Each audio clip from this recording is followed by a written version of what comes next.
بسم اللہ الرحمن الرحیم۔ اللہ کے نام سے شروع جو بڑا مہربان اور نہایت رحم والا ہے۔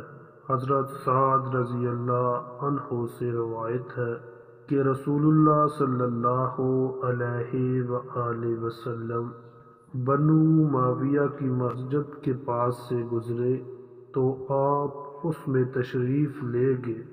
آپ نے وہاں 2 رکعتیں پڑھی اور ہم نے بھی آپ کے ساتھ 2 رکعتیں پڑھی۔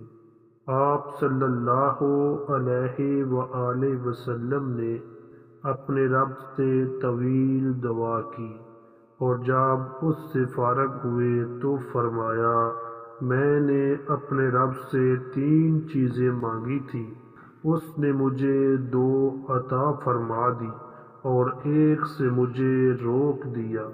میں نے اپنے رب سے سوال کیا تھا کہ وہ میری امت کو قحط کے ساتھ ہلاک نہ کرے، اس نے یہ چیز مجھے عطا فرما دی۔ میں نے اس سے یہ سوال کیا کہ وہ میری امت کو غرق کے ذریعے ہلاک نہ کرے، تو اس نے یہ بھی مجھے عطا کر دی۔ اور میں نے اس سے سوال کیا کہ وہ ان میں باہم لڑائی پیدا نہ کرے، تو اس سے مجھے روک دیا گیا۔